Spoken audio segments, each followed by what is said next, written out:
अस्सलाम वालेकुम जी, मैं हूं लतीफ़ रहमानी और आज हम लेव वेगोस्की की थ्योरी देखेंगे जिसको सोशो कल्चर थ्योरी भी बोला जाता है। इससे पहले हमने जीन पियाजे की थ्योरी देखी थी, जो कि ये दोनों थ्योरीज तकरीबन एक ही दौर में आई थी। तो इन दोनों को कंपेयर भी किया जाता है और इन दोनों को डिस्कस भी किया जाता है। दोनों थ्योरीज़ की अपनी अपनी वैल्यू है। तो आज हम वेगोस्की की थ्योरी देखेंगे और उसके बाद हम हो सकता है कि इसके 2 या 3 पार्ट्स हो जाएँ। उसके बाद हम दोनों थ्योरीज़ को कंपेयर भी करेंगे, उसकी भी एक वीडियो बनाएंगे। तो स्टार्ट करने से पहले ये मेरा थोड़ा सा इंट्रोडक्शन है जी। तो हम स्टार्ट करते हैं। लेव वेगोस्की, इसकी जो डेट ऑफ बर्थ थी 1896 और जो डेट ऑफ डेथ थी 1934। जो कि ये 38 या 37 ईयर्स की एज में इसकी डेथ हो गई थी। 30 कई जगह पे 38 लिखा हुआ है, कई जगह पे 37 लिखा हुआ है, इसलिए मैंने दोनों बोले हैं। तो जो भी आपको दिया गया हो, जिस हिसाब से दिया गया हो उस हिसाब से आपने कर लेना है। लेव वेगोस्की was born in Russia in 1896. His work in the last 10 years of his life, इसकी ज़िंदगी के आखिरी 10 साल में इन्होंने जो वर्क किया has become the foundation of much research and theory in cognitive development. जो आखिरी 10 सालों में काम किया उसने कॉग्निटिव जो डेवलपमेंट है, थ्योरी ऑफ कॉग्निटिव डेवलपमेंट, इसमें उसने बहुत अपना रोल प्ले किया था। रशियन साइकोलॉजिस्ट था। बेसिकली इन्होंने लॉ की डिग्री हासिल की थी, लॉ पढ़ा था इन्होंने, साइकोलॉजी में डिग्री इन्होंने नहीं ली थी। एक्टिव इन 1920 टू 1930, 20 टू 30 में ये एक्टिव हुए थे। Came to influence western researches mainly in 1960 and 1980s when translation of his work became available. यानी कि वो कहते हैं कि ये 10 साल का इनका जो वर्क था, इन्होंने बाद में बहुत इन्फ्लुएंस किया, ख़ास तौर पर 1960 से लेकर 1980 तक, जब उनका जो काम था रशियन से ट्रांसलेट हुआ दूसरी लैंग्वेजेस में। Much of his research is based on language learning in children. इनकी थ्योरी की एक बात और भी याद रखिएगा, इन्होंने लैंग्वेज को बहुत इम्पॉर्टेंस दी है अपनी थ्योरी के अंदर, जबकि जीन पियाजे ने लैंग्वेज पर ज़्यादा इम्पॉर्टेंस ज़्यादा फोकस नहीं किया, इसलिए इन दोनों का आपस में झगड़ा भी रहता है लैंग्वेज को लेके। He died in 1934 at the young age of 38 from tuberculosis. Tuberculosis की वजह से इसकी डेथ हुई थी, जिसको हम आम जुबान में टीबी भी बोलते हैं, 38 ईयर्स की एज में। Due to his early death most of his theories were left undeveloped, although some of his writings being translated from Russian. इनका जो काम है वो मतलब अधूरा रह गया था, इस वजह से कि इनकी डेथ जल्दी हो गई थी, अचानक हो गई थी। इस वजह से इनका बहुत सा काम अनडेवलप्ड रह गया था। बाद में उसको फिर रशियन से ट्रांसलेट भी किया गया। According to a biography appearing on the website the Mozart of psychology, they dubbed him the little professor. Mozart of psychology भी बोला जाता है इनको, द लिटिल प्रोफेसर भी बोला जाता है, याद रखिएगा। आगे बढ़ते हैं जी। सोशो कल्चरल थ्योरी इनकी थ्योरी का नाम था। ये क्या होती है? Vygotsky perspective on cognitive development in which children acquire their cultures, values, beliefs and problem solving strategies through collaborative और interactive dialogues with more knowledgeable members of society. इनकी जो थ्योरी का मेन कॉन्सेप्ट है ना, वो कहता है कि बच्चा जो होता है, एक चाइल्ड जो होता है, कि इंडिविजुअल जो होता है, वो चीज़ों को सीखता है, अपनी वैल्यूज़ को, बिलीव्स को, और प्रॉब्लम सॉल्विंग जो स्किल्स होती हैं, स्ट्रेटजीज होती हैं, वो सारी सीख रहा होता है। किस वजह से सीख रहा होता है, किस तरह सीखता है? वो कोलैबोरेट करके या फिर इंटरेक्ट करके सीख रहा होता है। इंटरेक्ट करके या कोलैबोरेट करके चीज़ों को सीख रहा होता है। और वो कौन सी चीज़ें होती है? डायलॉग्स के थ्रू कर रहा होता है, कोलैबोरेटिव या इंटरेक्टिव डायलॉग्स। क्योंकि मैंने आपको बोला कि इन्होंने लैंग्वेज को बहुत अहमियत दी है, तो कोलैबोरेटिव या इंटरेक्टिव जो डायलॉग्स होते हैं, कन्वर्सेट करता है, एक दूसरे से बात करता है, कम्युनिकेशन करता है, उससे सीख रहा होता है। With more knowledgeable members of society, जो कम्युनिकेट करता है, इंटरेक्ट करता है, वो मोर नॉलेजेबल मेंबर्स होते हैं, यानी कि उससे ज़्यादा जानने वाले होते हैं। उसका बड़ा भाई भी हो सकता है, उसके पेरेंट्स भी हो सकते हैं, उसके टीचर्स भी हो सकते हैं, कोई भी हो सकता है जो उससे ज़्यादा जानने वाला हो, उससे सीनियर हो। Child learn the way of thinking and behaving according to the culture. एक और सबसे इम्पॉर्टेंट चीज़ इसकी ये है कि बच्चा जो होता है वो हमेशा अपने कल्चर के हिसाब से सीखता है, और उसको हम इवेल्युएट भी उसके कल्चर के हिसाब से ही करेंगे। ये नहीं कि एक बच्चे को आप हर जगह पे बोलो कि हर जगह पे वो परफेक्ट होगा, ऐसा नहीं होगा। वो कहता है अगर आपने बच्चे को देखना है, इवेल्युएट करना है, उसके कल्चर के हिसाब से देखें कि वो अपने कल्चर के हिसाब से सही चीज़ों को लर्न कर रहा है कि नहीं कर रहा है, या उसने किया है या नहीं। अपने कल्चर को लेके वो किस तरह से परफॉर्म कर रहा है, उस बेस पे उसकी डेवलपमेंट को देखा जाएगा, उस बेस पे उसकी कंपिटेंस को जज किया जाएगा। तो ये बड़ी इंपॉर्टेंट लाइन है इसकी। Child can learn the way of thinking सीखने का सोचने का तरीका भी वो इसी तरह से सीखता है, एंड बिहेविंग और बिहेव करने का भी अकॉर्डिंग टू हिज कल्चर। अच्छा, Vygotsky died at the age of 38 before his work was complete. ये पहले भी बात हो चुकी है। Nevertheless he left us with much food for thought by insisting that. वो कहता है कि उसकी डेथ तो जल्दी होगी, लेकिन वो हमारे लिए सोचने के लिए ये 2-3 चीज़ें छोड़ गया है। कौन सी है? कॉग्निटिव ग्रोथ अकर्स इन अ सोशियो कल्चरल, यानी कि हमारे लिए जो काम की चीज़ें हैं वो ये हमें बता गया है। कौन सी? Cognitive growth occurs in socio cultural context. कहता है कि जो कॉग्निटिव ग्रोथ हो रही होती है वो मैंने पहले बोल दिया कि इसने कल्चर को बड़ी अहमियत दी थी, उस कॉन्टेक्स्ट के अंदर ग्रोथ हो रही है। That influences the form it takes. वो जो कॉन्टेक्स्ट होता है, वो कल्चर होता है, जो सोसाइटी होती है, वो इन्फ्लुएंस करती है कि उसकी कॉग्निटिव ग्रोथ या कॉग्निटिव डेवलपमेंट किस तरह से होगी। ये इसका मेजर पॉइंट था। उसके बाद अगला पॉइंट क्या था? Many of child's most noteworthy cognitive skills evolve from social interactions with parents, teacher and other more competent associates. ये वाली बात आ गई मोर नॉलेजेबल अदर्स जो हैं, मतलब कि वो कहता है कि बच्चा जो सीखता है ना कॉग्निटिव स्किल्स, कहाँ से सीखता? From social interaction. कौन किन के साथ? पेरेंट्स, टीचर एंड फ्रेंड्स वगैरह, यानी कि जो उससे ज़्यादा जानने वाले होंगे, उससे ज़्यादा सीनियर होंगे। ये 2 चीज़ें थी इसकी थ्योरी की जो मोस्ट इंपॉर्टेंट थी। एक तो कल्चर, दूसरा था मोर नॉलेजेबल, अदर से इंटरेक्ट करके वो सीखता है, कम्युनिकेट करके लैंग्वेज के थ्रू। अच्छा जी, उसके बाद आ जाता है जी the role of culture in intellectual development. Culture का क्या रोल होता है उसकी इंटेलेक्चुअल डेवलपमेंट में? इंटेलेक्चुअली वो किस तरह से डेवलप कर रहा होता है, इसमें कल्चर क्या रोल प्ले करता है वो देखते हैं। The crux of the socio-cultural perspective as advocated by Vygotsky was that children's intellectual development is closely tied to their culture। ये बात हमने पहले भी कर दी है कि जो intellectual development होती है वो जुड़ी होती है, वो डिपेंड करती है किस पर? बच्चे के कल्चर के ऊपर। Children do not develop the same type of mind all over the world. वो कहता है कि एक ही तरह का माइंड वो डेवलप नहीं कर रहे होते पूरी दुनिया में, but learn to use their species typical brain and mental abilities to solve problems and interpret their surrounding consisting with the demands and values of their culture। मैंने आपको बोला है कि इसका जो मेन फोकस था वो कल्चर था। कहता कि पूरी दुनिया में एक ही तरह से बच्चे डेवलप नहीं करेंगे, कॉग्निटिव ग्रोथ एक ही तरह से नहीं होगी। हर जगह पे दुनिया के किसी भी कोने में या किसी भी मुल्क में चले जाएं, आप किसी भी कंट्री को देख लें, वहाँ पर उनके कल्चर के हिसाब से उनकी कॉग्निटिव ग्रोथ हो रही होती है, कॉग्निटिव डेवलपमेंट हो रही होती है। ये याद रखिएगा, जब हम कंपेयर करेंगे इसको और पियाजे को तो उस जगह पर भी इस चीज़ को डिस्कस किया जाएगा। तो ये बहुत ही इंपॉर्टेंट पॉइंट है, कल्चर का बार बार इसके अंदर आ रहा है। कॉग्निटिव डेवलपमेंट, इंटेलेक्चुअल डेवलपमेंट और उसकी जो सारी चीज़ें होती हैं, ग्रोथ होती है, वो कल्चर पर डिपेंड कर रही होती हैं।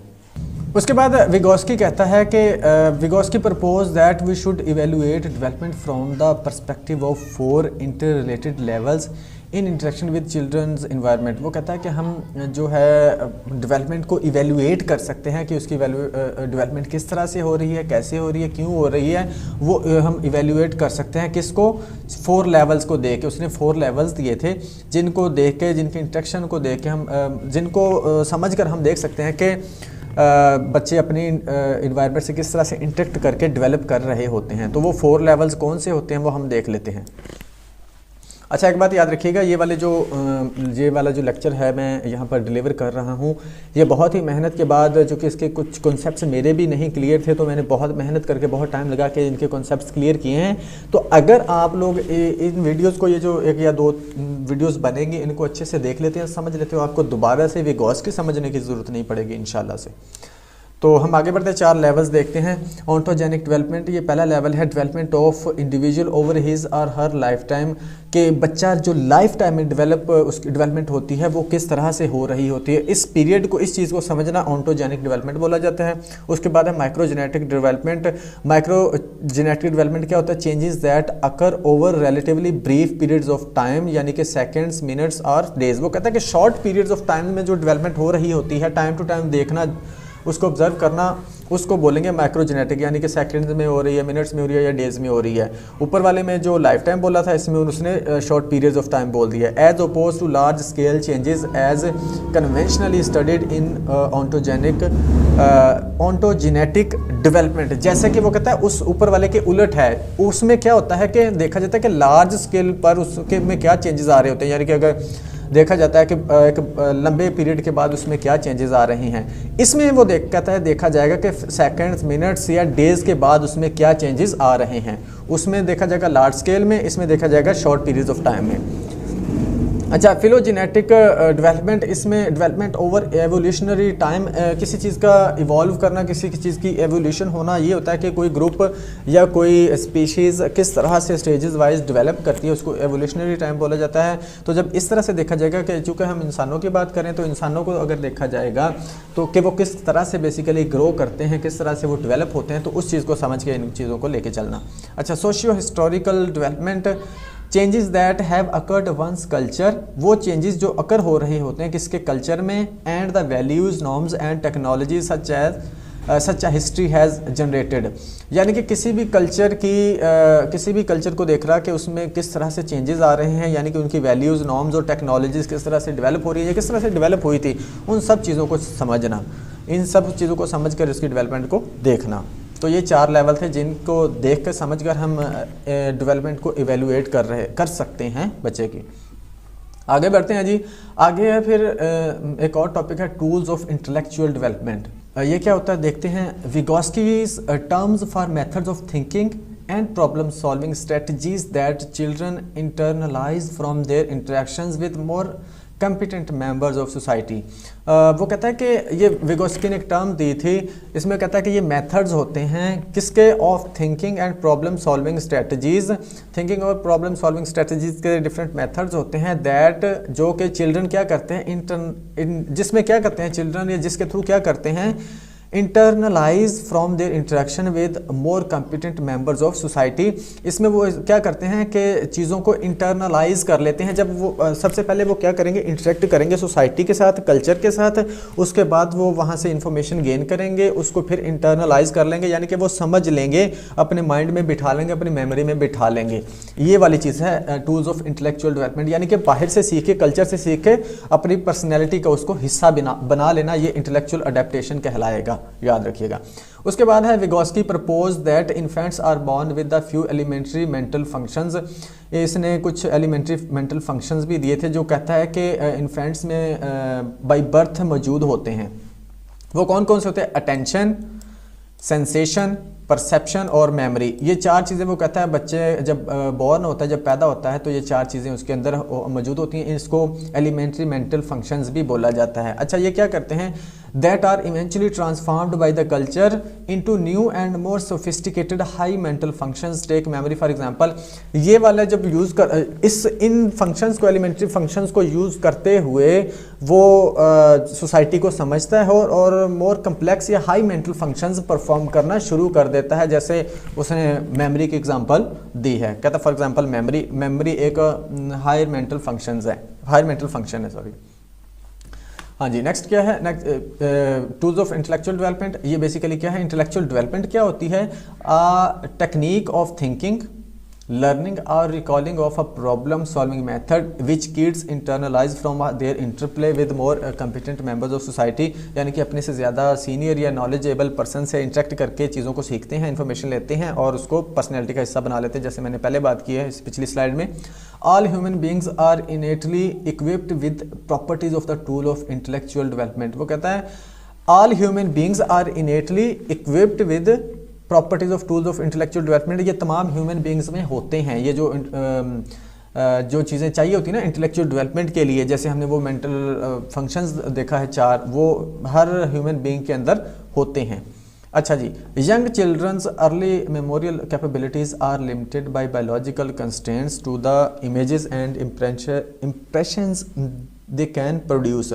कहता है कि young children early memorial capabilities are limited, उनकी जो अर्ली कैपेबिलिटीज़ होती हैं वो लिमिटेड होती हैं by biological constraints to the images and impressions they can, वो सिर्फ इमेजेस बना सकते हैं या इम्प्रेशंस दे सकते हैं। स्टार्ट में बच्चे के जो होता है ये एबिलिटीज़ होती हैं। However each culture provide it's children with tools of intellectual development. Her culture अपने बच्चों को टूल्स प्रोवाइड करता है अपने हिसाब से, जिस तरह का कल्चर होगा उस तरह के टूल्स उसको मिल जाएंगे। That permit them to use their basic mental functions more adaptively. जो कि बच्चे को मेंटल फंक्शंस अडॉप्ट करने में या परफॉर्म करने में हेल्प करते हैं। इसकी एग्जांपल देखते हैं। Children in information age societies might enhance their memory by taking notes, whereas वो कहता है कि आजकल की जो इंफॉर्मेशन एज वाली जो सोसाइटीज़ हैं उनमें अगर बच्चे ने इंफॉर्मेशन अपनी मेमोरी को इन्हांस करना है, इम्प्रूव करना है, तो वो क्या करेगा, बाय टेकिंग नोट्स। वो हो सकता है नोट्स के थ्रू इम्प्रूव कर रहा है, नोट्स ले और उसको मेमोरी में बिठा लें। Whereas the age mates in preliterate societies might remember the things through some other ways, जबकि वो पुराने ज़माने के जो कल्चर होते थे, पुराने ज़माने के जो लोग होते थे, वो उन्होंने अगर चीज़ों को, अब तो हम नोट्स बना लेते हैं, हमारे पास तमाम चीज़ें मौजूद हैं, हमारे पास मोबाइल मौजूद है, हमारे पास लिखने के लिए चीज़ें मौजूद हैं, बहुत सारी चीज़ें मौजूद हैं जिनको हम यूज़ करते हुए अपनी मेमोरी को इम्प्रूव कर लेते हैं। लेकिन ये आज की बात हो रही है। पिछले ज़मानों में चीज़ों को याद करने के लिए वो और तरीके यूज़ करते होंगे। फॉर एग्जाम्पल वो हो सकता है कि पत्तों पर लिखते हो सकता है कि वो ज़मीन पर लिखते हो सकता है कि वो किसी और तरह से चीज़ों पर साइन या निशानियाँ लगाते हो चीज़ों को याद करने के लिए। ये एक चीज़ है। इस तरह की और भी बहुत सारी चीज़ें हैं। जैसे आज हम कॉल कर लेते हैं, पैगाम पहुंचाते हैं, हमने 1 मिनट में मोबाइल निकाला और कॉल कर दी और पैगाम पहुंचा दिया दुनिया के किसी भी कोने में। लेकिन पहले दौर में ऐसा होता था कि पैगाम पहुंचाने के लिए खुद लोगों को जाना पड़ता था या परिंदों के ज़रिए वो पैगाम पहुंचाया करते थे। यानी कि ये हर कल्चर अपने हिसाब से प्रोवाइड कर रहा होता है चीज़ों को, बच्चों को इंटेलेक्चुअली अडेप्ट करने के लिए, इंटेलेक्चुअली ग्रो करने के लिए। यहाँ पर वो वाली बात हो रही है। Such socially transmitted memory strategies and other cultural tools teach children, ये बच्चों को टीच करते हैं। क्या करते हैं teach? How to use their minds, कि किस तरह से आप अपना माइंड यूज़ कर सकते हैं। In short how to think, यानी कि किस तरह से आप सोच सकते हैं। मिसाल के तौर पर वो कह रहा है कि किस तरह से आप सोच सकते हो। And because each culture also transmits specific beliefs and values, it teaches children what to think as well. और हर कल्चर वो कहता है एंड बिकॉज, क्योंकि each culture also transmit specific beliefs, हर कल्चर स्पेसिफिक बिलीव भी ट्रांसमिट कर रहा होता है अपने बच्चों में, एंड वैल्यूज़, और वैल्यूज़ भी दे रहा होता है। जो क्या करते हैं, it teaches children what to think as well. वो कहता है हाउ टू थिंक, ये सिखाता है और फिर ये भी बताता है कि क्या सोचना है, किस तरह से सोचना है। फॉर एग्जांपल मुस्लिम कल्चर में अलग तरह से लोग सोचते हैं चीज़ों को लेके। वो कहते हैं कि जो ईसाई होते हैं, जो क्रिश्चियन होते हैं, वो और तरह से सीखते हैं। इसी तरह लोग अपने मज़हब के हिसाब से सीखते हैं। कहते हैं कि वो सिखाते हैं किस तरह से सोचना है और क्या सोचना है। ये सारी चीज़ें भी वो कल्चर बता रहा होता है। तो यहाँ तक था जी हमारा टूल्स ऑफ इंटेलेक्चुअल डेवलपमेंट। हम आगे बढ़ते हैं। अब यहाँ पर हम देखेंगे the social origin of early cognitive competencies के जो ओरिजिन होता है, सोसाइटी किस तरह से रोल प्ले कर रही होती है कॉग्निटिव डेवलपमेंट में या कॉग्निटिव कॉम्पिटेंसीज में। ये वाली चीज़ हम देखते हैं अब यहाँ। We have been careful not to use the word competence in describing children's problem solving abilities। वो कहता है कि हमें इस चीज़ में एहतियात बरतनी होगी कि हम competence का वर्ड नहीं यूज़ कर सकते बच्चों की प्रॉब्लम सॉल्विंग एबिलिटीज़ को लेकर। हम नहीं यूज़ कर सकते competence का, यानी कि वो कोई किस तरह से प्रॉब्लम सॉल्व कर रहा है वो उसकी competence होगी। वो कहता है हम इसको competence नहीं बोलेंगे, हमें एहतियात करनी पड़ेगी। कैसे? इन विगोस्टिक socio culture perspective, learning and development are the result of interacting in specific culturally defined task that have specific rules. कहता है कि बच्चा ना जो होता है लर्न कर रहा होता है, डेवलपमेंट उसकी हो रही होती है किसके रिजल्ट में? Result of interacting in the specific culturally defined. Specific culture के अंदर उसकी डेवलपमेंट हो रही होती है, स्पेसिफिक वो टास्क परफॉर्म कर रहा होता है स्पेसिफिक रूल्स के मुताबिक। ठीक है, तो वो इस तरह से मतलब कि कल्चर के हिसाब से वो चीज़ों को परफॉर्म कर रहा होता है। Unlike other theories of cognitive development, जैसे इसके मुकाबले में, इसके बरखिलाफ दूसरी जो थ्योरीज हैं, फॉर एग्जांपल पियाजे की, competence is not an absolute level beyond which a child cannot exceed। वो कहता है कि जो competence है ये कोई absolute level नहीं है कि जिससे आगे बच्चा जा ही नहीं सकता। ये कोई absolute नहीं है कि इससे आगे level, इससे आगे बच्चा बढ़ ही नहीं सकता, ये end वाला level है या आखिरी level है, ऐसा नहीं है। But rather it is task specific। वो कहता है कि ये task specific हो सकती है, यानी कि कोई particular task कोई बच्चा किस तरह से perform करता है वहाँ पर उसकी competence हम check कर सकते हैं कि ये टास्क ये कितना किस तरह से कर रहे हैं, उसमें वो कितना कॉम्पिटेंट है। ठीक है, इसको वो कहता है कि हम हर जगह पे अप्लाई नहीं करेंगे। इसको मजीद आप इस अगले पैराग्राफ से समझ जाएंगे। A child can show N elevated level of ability on one highly practiced task but be less adept on a very similar, perhaps even objectively less demanding task. वो कहता है child can show elevated level of ability, एक बहुत अच्छी, बहुत ज़बरदस्त वो काबिलियत या एबिलिटी शो कर सकता है, बहुत अच्छे तरीके से कोई एक टास्क परफॉर्म कर सकता है जो उसने प्रैक्टिस किया होगा, ठीक है, उसमें उसकी एबिलिटी बहुत ज़बरदस्त होगी, बट बी लेस अडेप्ट, हो सकता है कि वो ज़्यादा अच्छे से परफॉर्म ना कर सके दूसरा task on a very similar, उसी तरह का, perhaps even objectively less demanding task, जिसकी उस टास्क को जिसकी उससे ज़्यादा ज़रूरत नहीं है। यानी कि हो सकता है कि एक टास्क उसके लिए इंपॉर्टेंट है और उसने बहुत दफ़ा प्रैक्टिस भी किया हुआ है, उसको वो बहुत अच्छे से परफॉर्म कर सकता है, लेकिन दूसरा टास्क जो उसी तरह का है जिसको उसने प्रैक्टिस भी नहीं किया, जिसकी डिमांड भी नहीं है, उसको वो अच्छे से परफॉर्म ना कर सके। इट मीन्स कि जो कॉम्पिटेंस है वो टास्क को लेकर देखी जा सकती है कि इस टास्क में इसकी कितनी कॉम्पिटेंस है, उसको ओवरऑल हम जज नहीं कर सकते, ओवरऑल उसको हम नहीं अप्लाई कर सकते। A child's level of intellectual functioning is always evaluated by performance on specific tasks और in specific culturally determined situation. वो कहते हैं a child level of intellectual functioning is always evaluated, उसकी जो फंक्शनिंग की जाएगी, इंटेलेक्चुअल फंक्शनिंग को evaluate किया जाएगा, किस बेस पे किया जाएगा, performance on specific task, specific task की बुनियाद पर, स्पेसिफिक कल्चरली डिटरमाइंड सिचुएशन, किसी कल्चर के हिसाब से भी उसको हम इवेल्युएट करेंगे, उसको हर जगह पे हम इवेल्युएट नहीं करेंगे, हम देखेंगे वो किस कल्चर में रह रहा है, किस कल्चर का वो मेंबर है, उस कल्चर के जो टास्क हैं अगर वो अच्छे से परफॉर्म कर रहा है तो हम समझेंगे कि वो कॉम्पिटेंट है, उसकी कॉम्पिटेंसी हाई है। ये वाली चीज़, इसको इस तरह से हम समझेंगे। अच्छा, आपको लग रहा होगा कि ये चीज़ें इसका हिस्सा नहीं है, ये आपको ये समझ लें कि थ्योरी की एक हम उसका इंट्रोडक्शन, उसकी बुनियाद बना रहे हैं। आपको जब कॉन्सेप्चुअल क्वेश्चंस किए जाएंगे तो आपको तब ये चीज़ें काम आएंगी। हो सकता है कि आपके पेपर में ये चीज़ें आ जाएं, हो सकता है ना भी आएँ। इसकी जो मेजर पार्ट है वो है इसका जोन ऑफ प्रॉक्सिमल डेवलपमेंट, वो हम आगे जाके करेंगे। उसको समझने के लिए भी हमें इन चीज़ों का पता होना चाहिए। अदरवाइज़ वैसे भी अगर आप टीचर हैं या स्टूडेंट हैं या आप पढ़ाना चाहते हैं या आप साइकोलॉजी को समझना चाहते हैं तो उसके लिए भी आपको ये कॉन्सेप्ट्स क्लियर करना ज़रूरी है, ताकि आप इसको अच्छे से, अगर आपने एलेबोरेट भी करना है, किसी को समझाना भी है, तो आपको छोटी छोटी चीज़ों का पता हो और आप कॉन्फिडेंस के साथ इसको समझा सकें। तो आगे बढ़ते हैं जी। अच्छा जी, apprenticeship in thinking and guided participation के किस तरह से एक बच्चा शागिर्द बनता है, सीखता है या ट्रेनी बनता है और गाइडेड पार्टिसिपेशन करता है, उसको गाइड किया जाता है, फिर वो पार्टिसिपेट करता है। ये वाली चीज़ आप देखेंगे इसको इसमें, क्योंकि यहाँ पर कल्चर की बात हो रही है, मोर नॉलेजेबल अदर की बात हो रही है इस थ्योरी के अंदर, तो इसी के आसपास सारी चीज़ें घूमती हैं। अच्छा, in many cultures children do not learn by going to school with other children nor do their parents formally teach such lessons as weaving and hunting. वो कहता है कुछ कल्चर ऐसे हैं जिसमें बच्चा स्कूल नहीं जाता, ना ही उसको कुछ चीज़ें सिखाई जाती हैं, ठीक है।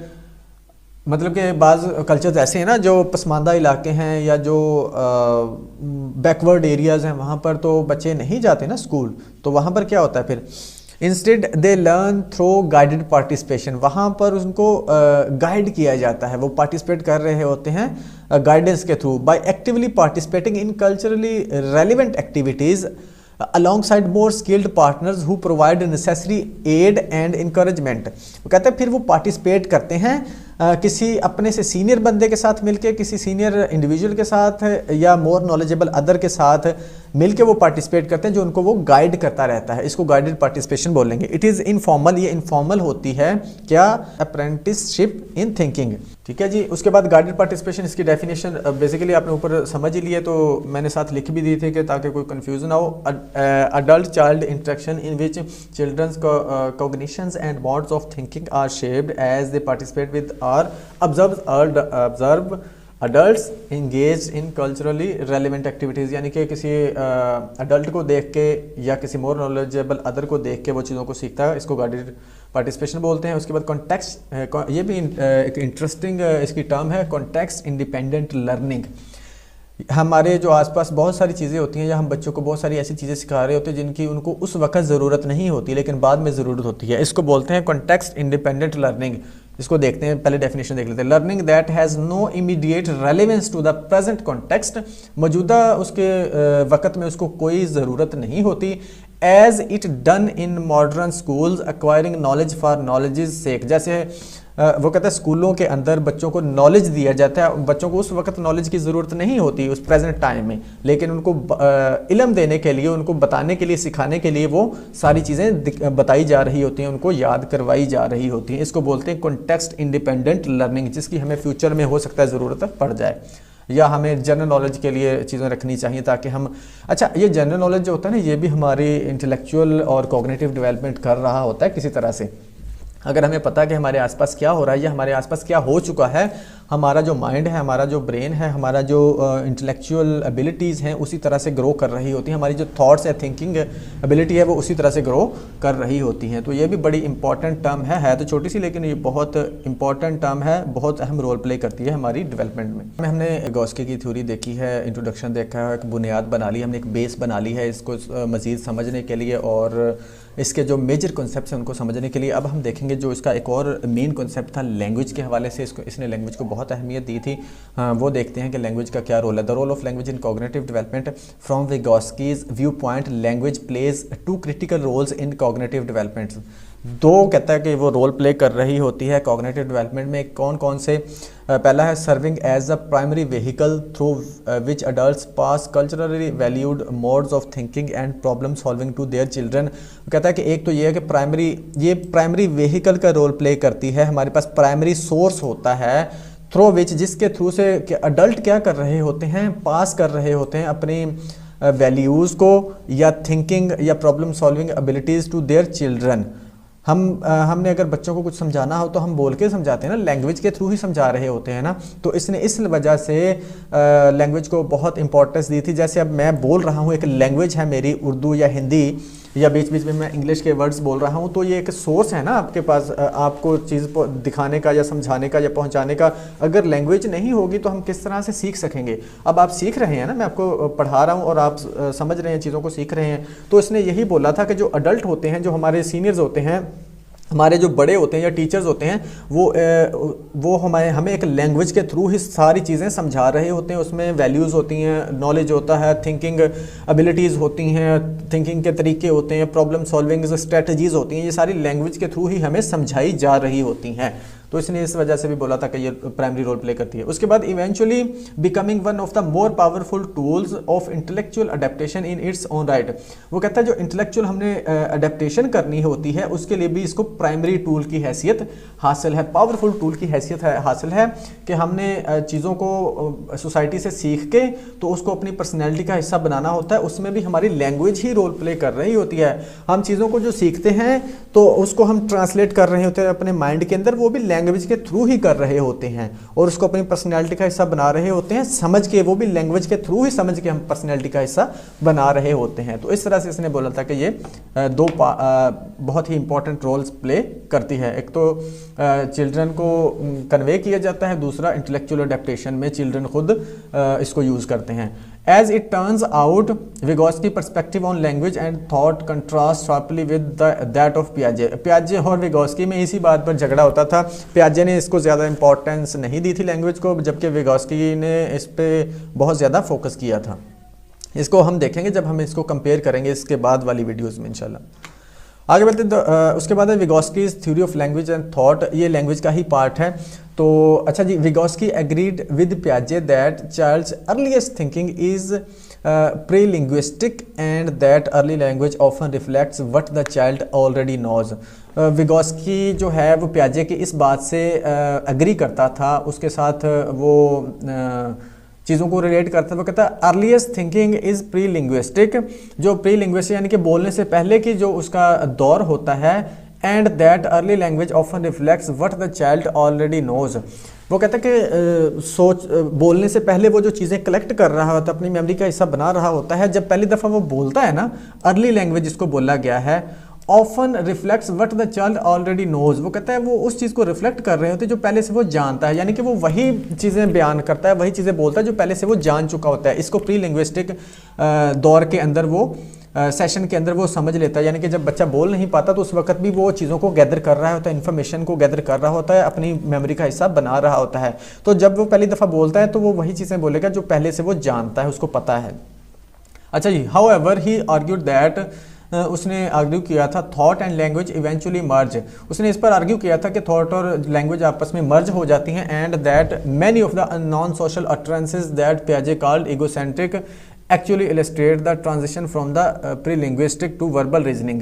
कि वो कहता है कि पियाजे ने बोला था कि थॉट और लैंग्वेज जो है आपस में मर्ज हो जाती है। उसके बाद क्या करते हैं and that many of the non social utterances that पियाजे कॉल्ड, बहुत सी नॉन सोशल अटरेंसेज यानी कि बहुत से वो नॉन सोशल सेंटेंसेज या लैंग्वेज बोलता है दैट पियाजे कॉल्ड इगोसेंट्रिक, जिसको पियाजे ने इगोसेंट्रिक बोलता है कि बच्चा खुद से मुखातब रहता है।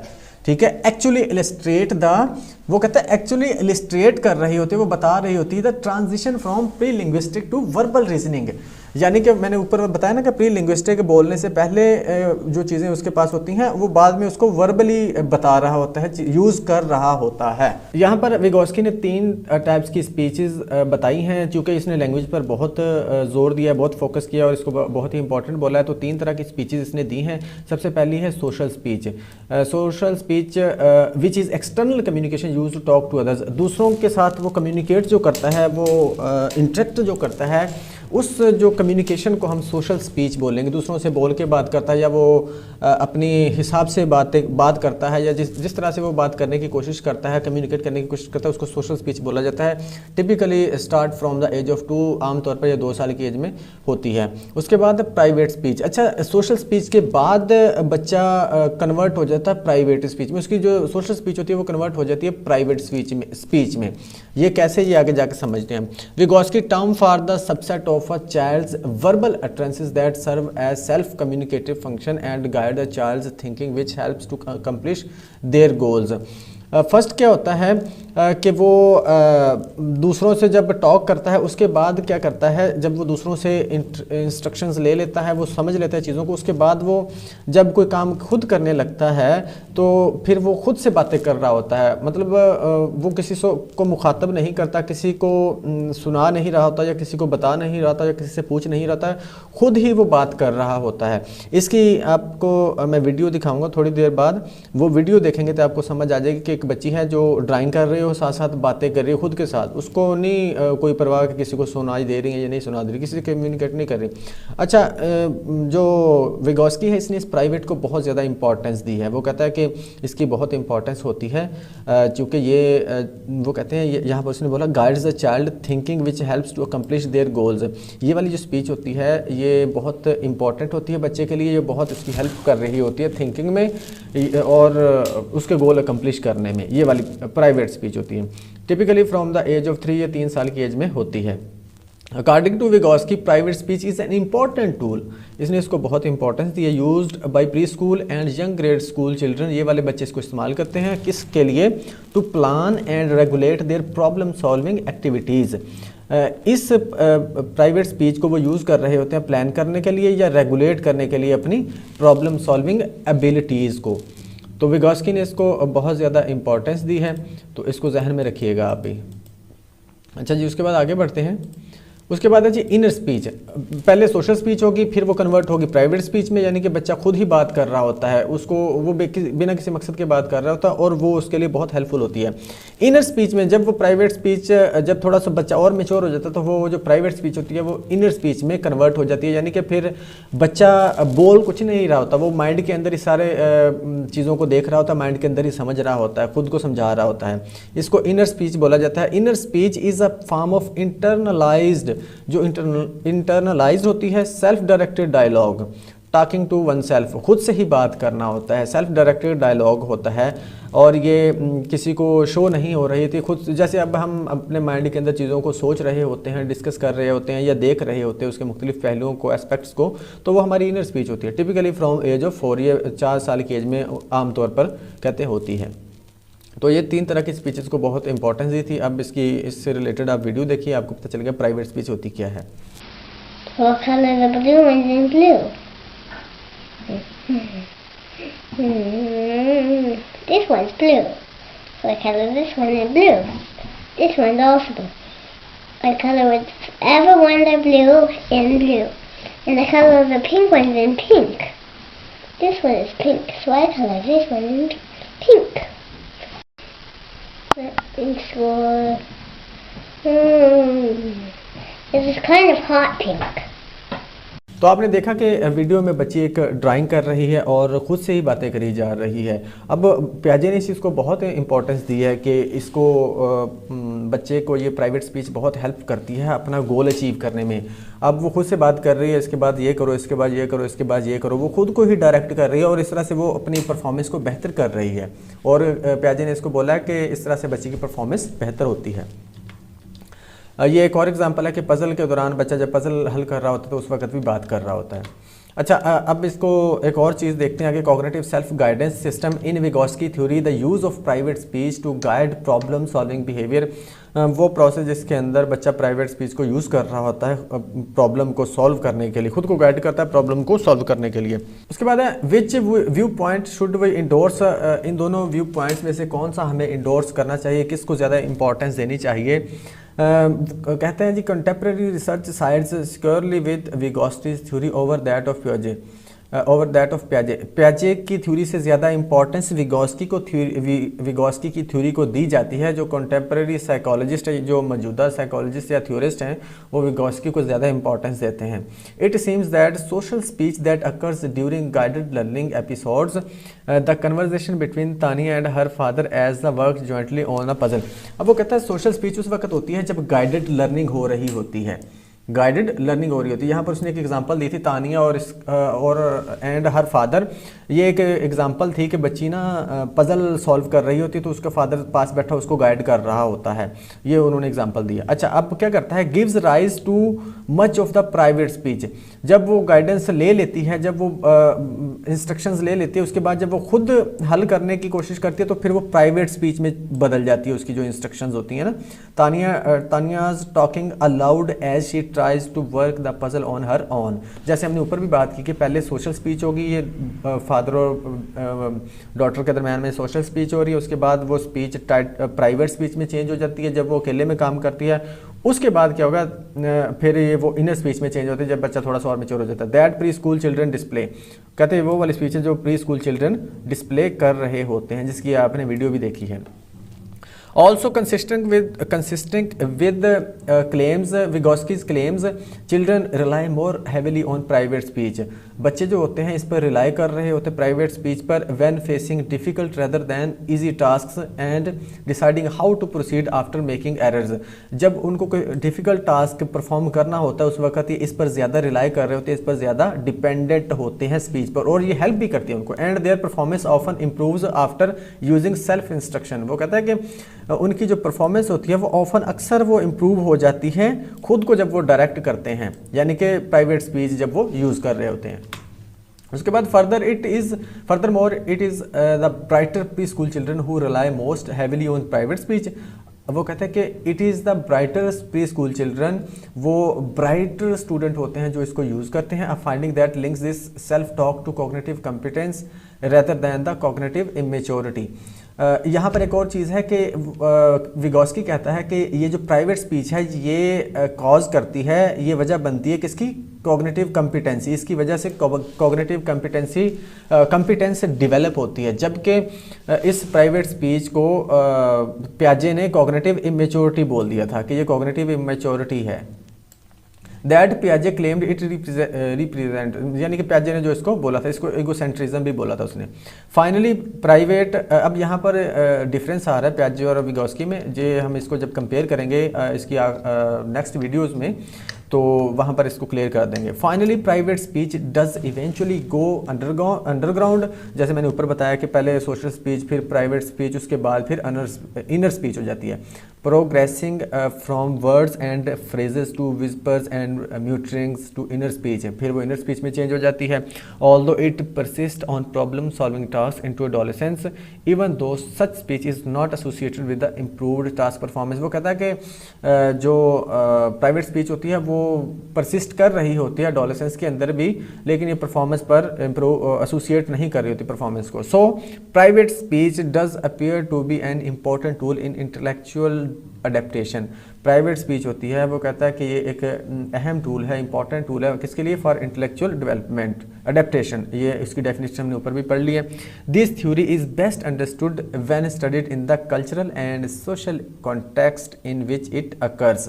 यहाँ पर वो कहता है कि ये थ्योरी आप बेस्ट तरीके से, बेहतरीन तरीके से आप समझ सकते हैं या इसको अप्लाई कर सकते हैं जब आप किसी ख़ास कल्चर के हिसाब से इसको देखेंगे या सोशल कॉन्टेक्स्ट के हिसाब से इसको देखेंगे।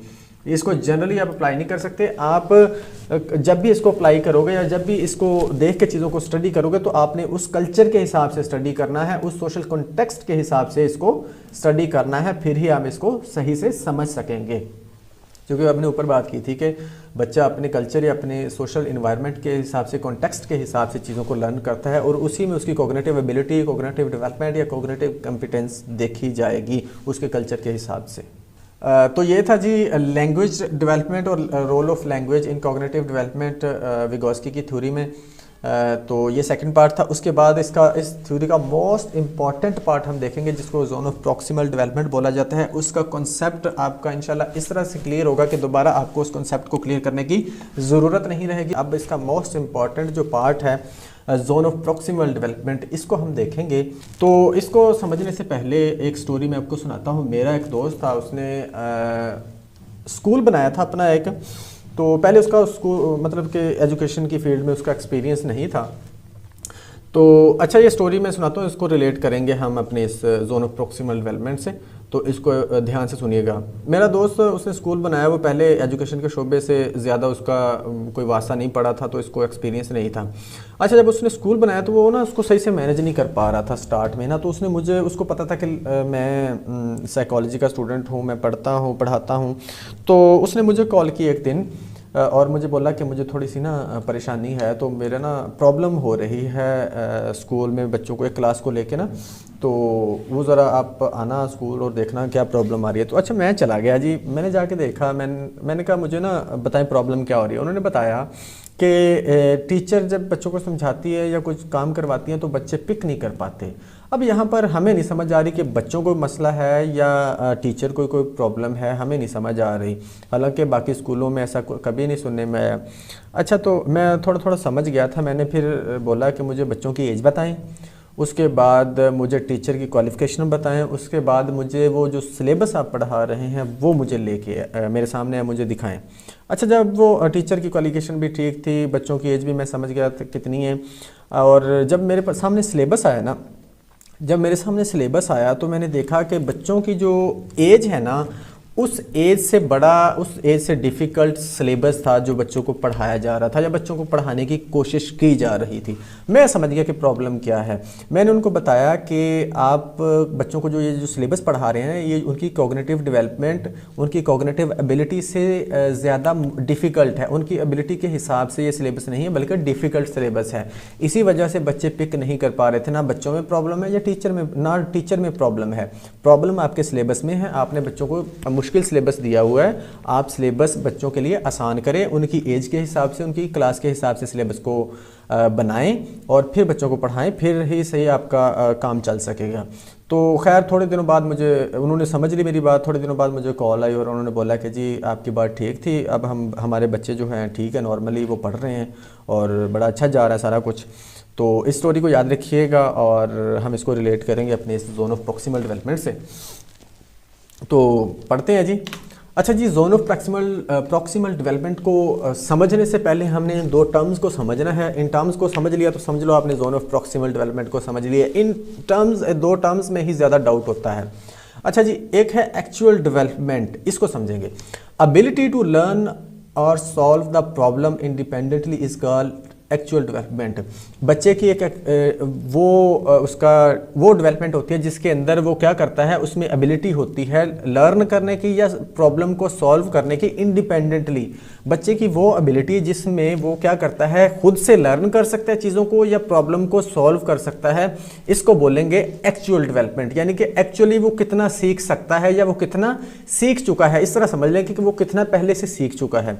इसको मजीद समझते हैं। It means how much a child is actually have learned, यानी कि वो कितना सीख चुका है, एक्चुअली वो कितना डेवलप कर चुका है। And when we assign him any task he can do it by himself. जब उस लर्निंग के हिसाब से जो वो पहले सीख चुका है, अगर हम उसको कोई टास्क असाइन करें तो वो इंडिपेंडेंटली उसको कर सके, इसको बोलेंगे एक्चुअल डेवलपमेंट। यानी कि उसकी एक्चुअली कितनी डेवलपमेंट हो चुकी है, अब उस डेवलपमेंट के अंदर रहते हुए वो खुद से लर्न करे चीज़ों को और खुद से प्रॉब्लम को सॉल्व कर सके, इसको बोलेंगे एक्चुअल डेवलपमेंट। याद रखिएगा। इसकी एक मिसाल लेते हैं एक्चुअल डेवलपमेंट की। हमने बच्चे को पहली दफ़ा प्लस के क्वेश्चन समझाए कि किस तरह से आप प्लस कर सकते हो, डिजिट्स को ऐड कर सकते हो। हमने सिंपल सा उसको 2 डिजिट ऐड करके दिखा दिए, एक ऊपर नीचे रख के उसको ऐड करके दिखा दिए। अच्छा, अब हम कुछ अरसे बाद उसको वो वाले 2 डिजिट नहीं बल्कि कोई और नए 2 डिजिट उसको दे दें तो वो खुद से उसको समझ भी जाए, लर्न भी कर ले कि ये कौन कौन से डिजिट लिखे हुए हैं और उसको सॉल्व भी कर ले। अगर तो वो सॉल्व कर लेगा तो उसकी एबिलिटी होगी खुद से लर्न करने की और सॉल्व करने की, वो कर लेगा क्योंकि हमने उसको समझा दिया कि 2 डिजिट को किस तरह से आपने ऐड करना है। ये है उसकी एक्चुअल डेवलपमेंट, कि उस डेवलपमेंट में वो जो उसकी लर्निंग हो चुकी है उसके हिसाब से अगर कोई उसको टास्क असाइन किया जाए वो खुद से लर्न कर सके या खुद से प्रॉब्लम को सॉल्व कर सके इंडिपेंडेंटली। ये इसकी एक्चुअल डेवलपमेंट है, याद रखिएगा। अच्छा, उसके बाद आ जाए potential development. Ability to learn और solve the problems with the help of others is called potential development. वो एबिलिटी जिसमें बच्चा लर्न या सॉल्व कर सकता है प्रॉब्लम्स को with the help of others, यानी कि बच्चा अकेला ना कर सके, दूसरे की हेल्प लेके वो कर सके, उसको पोटेंशियल डेवलपमेंट बोलेंगे। इसको अगर समझेंगे, ये नीचे वाली 2 लाइनें पढ़ के अगर इसको मजीद समझते हैं, it means how much a child have potential to learn the things. ये वाली चीज़ इसको फोकस करना कि how much a child have potential, कि उसके अंदर कितना पोटेंशियल है सीखने का, कितनी पोटेंशियल है, कितनी एनर्जी है, किस हद तक वो सीख सकता है, even with the help of others, दूसरों की हेल्प के साथ। यानी कि ये वो वाला डेवलपमेंट होगी या वो वाला एरिया होगा या वो वाला जोन होगा जिसके अंदर रहकर वो अपने मैक्सिमम पोटेंशियल को अक्वायर कर सके, मैक्सिमम पोटेंशियल को यूज़ करते हुए दूसरे की हेल्प के साथ चीज़ों को लर्न कर सके, इसको पोटेंशियल डेवलपमेंट बोलेंगे। हम अगर सिंपल अल्फाज में बोलें कि बच्चे में कितना पोटेंशियल है यार, कहाँ तक ये जा सकता है किसी की हेल्प लेके। अच्छा, वो जो पोटेंशियल होगा किसी की हेल्प लेके जो वो चीज़ों को अचीव कर रहा होगा, लर्न कर रहा होगा, वो उसका पोटेंशियल, वो उसकी पोटेंशियल डेवलपमेंट होगी। अच्छा, मीन्स यहाँ पर इसको थोड़ी सी मैंने एग्जांपल में इसको बयान करने की कोशिश की है। Means how much a child can cover a distance with more knowledgeable other. ये यहाँ पर है कि कितना वो डिस्टेंस कवर कर सकता है अपने से ज़्यादा नॉलेज वाले के साथ, यानी कि टीचर के साथ रहते हुए वो कितना सीख सकता है मैक्सिमम। एक ख़ास अगर बच्चा अगर फ़र्ज़ करो 1 क्लास का है तो वो टीचर की मदद से किस हद तक या कितनी डिफ़िकल्ट प्रॉब्लम को सीख सकता है या समझ सकता है या सॉल्व कर सकता है। अकेले तो वो कर ही सकता है ना, वो एक्चुअल डेवलपमेंट तो उसकी हो गई, लेकिन वो उसमें कितना पोटेंशियल है कि वो किस हद तक चीज़ों को सीख सकता है टीचर की हेल्प के साथ। मैं एग्जांपल देता हूँ। फॉर एग्जांपल हमारे पास 1 क्लास का बच्चा है, अब उसका पोटेंशियल है कि वो 2 डिजिट क्वेश्चन कर सकता है। लेट्स सपोज कि वो 2 डिजिट क्वेश्चन कर सकता है टीचर की मदद से। खुद से तो वो 1 डिजिट वाला क्वेश्चन कर सकता है ना, अब वो खुद टीचर अगर उसको समझाए तो वो 2 डिजिट या 4 डिजिट वाला क्वेश्चन भी सॉल्व कर सकता है टीचर की मदद से। अकेला नहीं कर सकेगा, 4 डिजिट वाला वो क्वेश्चन टीचर की मदद से हल करेगा। अच्छा, अगर अब इसको थोड़ा सा और ऊपर लेके जाना चाहें हम और उसको 6 डिजिट या 8 डिजिट वाला, या ऐसा बोलें हम उसको डिवीजन का कोई मुश्किल सा क्वेश्चन दे दें, हम 5 क्लास का कोई क्वेश्चन दे दें उसको, वो क्वेश्चन जो 5 क्लास के बच्चे करते हैं, तो 1 क्लास का बच्चा इवन टीचर की हेल्प के साथ भी वो नहीं कर पाएगा, इवन वो टीचर की हेल्प के साथ भी नहीं कर पाएगा। यानी कि अब यहाँ पर ये समझना है हमने कि टीचर के साथ रहते हुए उसके अंदर कितना पोटेंशियल है कि वो चीज़ों को गेन कर सकता है, चीज़ों को सीख सकता है या प्रॉब्लम को सॉल्व कर सकता है। वो उसकी पोटेंशियल डेवलपमेंट होगी, वो उसका मैक्सिमम पोटेंशियल होगा। हमने ये देखना है कि वो टीचर के साथ कितनी दूर तक जा सकता है। याद रखिएगा, ये इसको समझ लिया तो आपको zone of proximal development automatically आ जाएगा। ठीक है जी, ये 2 actual development ability to learn independently और potential development ability to learn dependently, दूसरे की हेल्प के साथ जो सीख सकता है। अच्छा जी, अब आते हैं उस स्टोरी की जानब जो मैंने आपको सुनाई थी। अब वो बच्चे जो थे ना, बच्चों की जो कॉग्निटिव एबिलिटी थी वो थी 1 क्लास की। अब वहाँ उनको सिलेबस पढ़ाया जा रहा था 4 क्लास का। मैंने उनको बताया जी आप बच्चों को सिलेबस 4 क्लास का पढ़ा रहे हैं, इनकी एबिलिटी 1 क्लास वाली है, तो आप इनको सिलेबस 1 क्लास वाला पढ़ाएं। अब वहाँ पर क्या था, उनकी जो एक्चुअल डेवलपमेंट वो थी कि वो जो खुद से सीख सकते थे, वो जो उन्होंने नर्सरी में, प्रेप में या प्ले ग्रुप में जितना भी सीख लिया वो उतना ही कर सकते थे। अब 1 क्लास में क्या, जब वो आए तो उनको टीचर्स ने लेके जाना था उनकी एबिलिटी के हिसाब से, उनको टीचर्स ने लेके चलना था, सिखाना था, प्रॉब्लम सॉल्विंग या लर्निंग करवानी थी उनकी पोटेंशियल के हिसाब से। अच्छा, उस वक्त जितना बच्चे वो सीख सकते थे ना, जितना टीचर की हेल्प के साथ सीख सकते थे, वो उसका उनका पोटेंशियल था। जब बच्चों के बस से बाहर हो गया तो वो रिस्पॉन्स करना ही बंद हो गया, बच्चों को समझ आना ही बंद हो गया। फिर टीचर ने शिकायत की जी बच्चों को समझ नहीं आ रहा, फिर वो स्कूल के मालिक ने मेरे से रब्ता किया, जी बच्चों को समझ नहीं आ रहा। समझ क्या है जी, उनका पोटेंशियल ही नहीं है वो जो आप उनको सिखाना चाह रहे हो। तो ये वाली एग्जाम्पल यहाँ पर भी हमने इसको रिलेट कर दिया, अब इसको आगे भी रिलेट करेंगे। अच्छा, zone means area, proximal means near, यानी कि how much a child near to his development area where he can gain maximum development. ये वो वाला एरिया होता है जहाँ पर बच्चा अपनी मैक्सिमम डेवलपमेंट गेन कर सकता है या मैक्सिमम डेवलपमेंट उसकी हो सकती है। इसको जोन ऑफ प्रॉक्सिमल डेवलपमेंट बोलते हैं, उस एरिया के नज़दीक जहाँ पर उसकी मैक्सिमम डेवलपमेंट हो सकती है। विगोस्की डेफिनेशन ऑफ ZPD, ये विगोस्की की डेफिनेशन जो यहाँ पर दी गई, the distance between the actual development level as determined by independent problem solving, जो हमने ऊपर पढ़ लिया, and the level of potential development as determined through problem solving under the adult guidance, यानी कि गाइडेंस के साथ या हेल्प के साथ, और in collaboration with more capable peers, यानी कि खुद से जिसका मोर नॉलेजेबल अदर की बात हो रही है, जो आपका सीनियर होगा या आपसे ज़्यादा नॉलेज रखने वाला होगा वो सिखा सके। तो उन दोनों के दरमियान में इंडिपेंडेंटली बच्चा जो कर सकता है और जो डिपेंडेंटली बच्चा कर सकता है, उन दोनों का दरमियान वाला जो गैप होता है या वो जो डिस्टेंस होता है, उस सारे को जोन ऑफ प्रॉक्सिमल डेवलपमेंट बोला जाता है। अब आ जाते हैं जी जोन ऑफ प्रॉक्सिमल डेवलपमेंट। यहाँ पर समझ लीजिएगा, ये आखिरी इसका स्टेप है, उसके बाद आपको इंशाल्लाह इसकी समझ आ जाएगी। जोन ऑफ प्रॉक्सिमल डेवलपमेंट, बहुत दफ़ा मैं भी कंफ्यूज हुआ हूँ जी। बाज़ दफ़ा बोला जाता है जी ये डिस्टेंस है इन दोनों के दरमियान में, बाज़ दफ़ा बोला जाता है जी ये एक ख़ास उससे लेके उस मतलब एक्चुअल डेवलपमेंट से लेकर पोटेंशियल डेवलपमेंट तक का फासला है, बाज़ दफ़ा डिस्टेंस बोल दिया जाता है, बाज़ दफ़ा फ़र्क डिफरेंस बोल दिया जाता है। तो मैं बड़ा कन्फ्यूज़ था। अब यहाँ पर हम इसको समझेंगे कि ये वाला जो एरिया हमारे पास, जहाँ पर मैं सर्कल कर रहा हूँ, ये है वो वाला एरिया एक्चुअल डेवलपमेंट वाला है, AD। ये वाला एरिया हमारे पास एक्चुअल डेवलपमेंट वाला, ठीक है जी। एक्चुअल डेवलपमेंट वाला एरिया हमारे पास ये है कैन डू इंडिपेंडेंटली, वो टास्क वो या वो एबिलिटी जिसमें बच्चा खुद से लर्न कर सकता है। ये वाला एरिया है वो जिसमें बच्चा गाइडेंस के साथ या हेल्प के साथ चीज़ों को सीख सकता है। अच्छा, यहाँ पर पड़ा है आपका एक्चुअल पोटेंशियल, ये वाला सारा एक्चुअल डेवलपमेंट वाला एक्चुअल डेवलपमेंट वाला जोन ये पड़ा है, और ये वाला है हमारे पास पोटेंशियल डेवलपमेंट वाला जोन। यहाँ पर एंड हो रहा है वो पोटेंशियल डेवलपमेंट वाला जोन, ठीक है जी। ये है हमारा एक्चुअल डेवलपमेंट वाला जोन जो हमारा यहाँ पर एंड हो रहा है, और ये हमारा है पोटेंशियल डेवलपमेंट वाला जोन। अब यहाँ से लेके यहाँ तक का जो डिस्टेंस है ना, यहाँ तक की जो ये वाला एरिया है, डिस्टेंस कह लें या एरिया कह लें, यहाँ तक से लेके यहाँ तक वाला जो एरिया है, इसको बोलेंगे जोन ऑफ प्रॉक्सिमल डेवलपमेंट। यानी कि एक्चुअल डेवलपमेंट तो वो खुद से सीख रहा है ना। अब ये वाला जो एरिया है वो वाला एरिया जिसमें बच्चा दूसरे की हेल्प के साथ चीज़ों को सीख सकता है, वो होगा जोन ऑफ प्रॉक्सिमल डेवलपमेंट।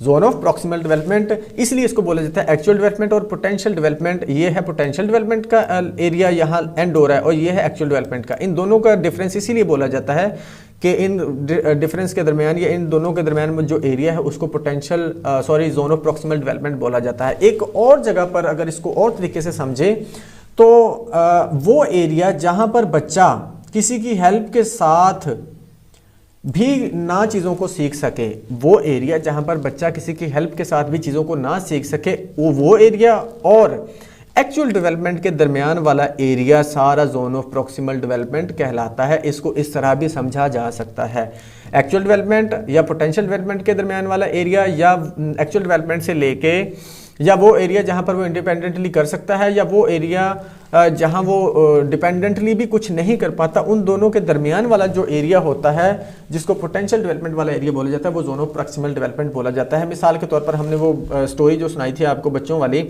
अब वो जो उनका वहाँ पर प्रॉब्लम था वो यहाँ पर खड़े हुए थे, वो बच्चे यहाँ पर थे, वो टीचर की हेल्प के साथ भी नहीं कर पा रहे थे, सीख नहीं पा रहे थे चीज़ों को, ना टीचर उनको सिखा पा रहा था क्योंकि उनकी कॉग्निटिव एबिलिटी ही नहीं थी वो वाली।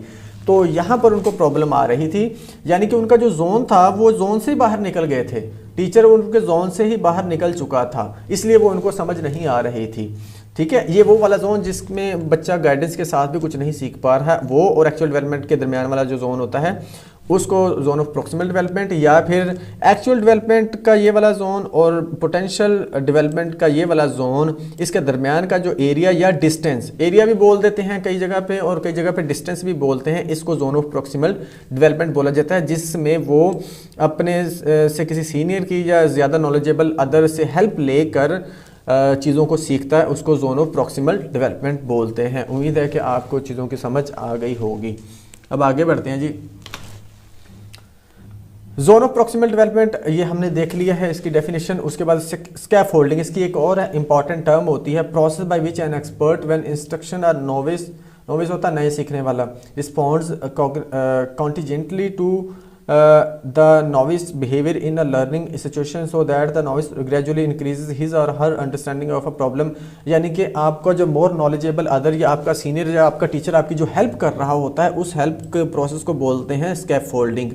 वो जो आप हेल्प ले रहे होते हैं या कोई आपकी हेल्प कर रहा होता है, वो आपके जोन ऑफ स्कैफोल्डिंग कहलाती है। आपका टीचर जब आपको स्टडी में टीचिंग में हेल्प कर रहा होता है तो वो स्कैफोल्डिंग होता है। जब फादर वो बच्ची की हेल्प कर रहा था तो वो स्कैफोल्डिंग है। उसके बाद जब टीचर पढ़ा रहा है बच्चों को तो वो स्कैफोल्डिंग होती है।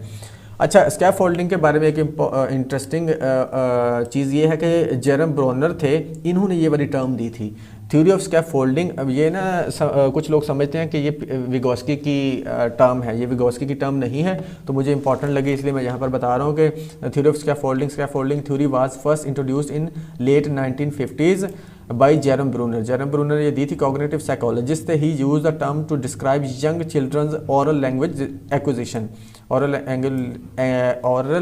लैंग्वेज एक्विजिशन में इसने इसको यूज़ किया था। स्कैफोल्डिंग होता है आपका जो आपकी हेल्प कर रहा होता है, वो हेल्प करने का प्रोसेस या वो जो हेल्प होती है उसको स्कैफोल्डिंग बोलते हैं। उसके बाद है मोर नॉलेजेबल अदर, ये हमने बार बार इसको डिस्कस कर लिया था। More knowledgeable other is someone who has a higher level of knowledge than the learner and is able to provide them with the instruction during their learning process. ये वो वाला शख्स या इंडिविजुअल होता है जो आपको हेल्प कर रहा होता है या लर्नर की हेल्प कर रहा होता है लर्निंग के अंदर। ठीक है, इसकी एग्जांपल आपको ये देख लें। अब ये सन है, ये फादर है। अब फादर उसकी हेल्प कर रहा है बच्चे की साइकिल को सीखने में, उसको सहारा दे रहा है, ठीक है, उसको पकड़ के सिखा रहा है।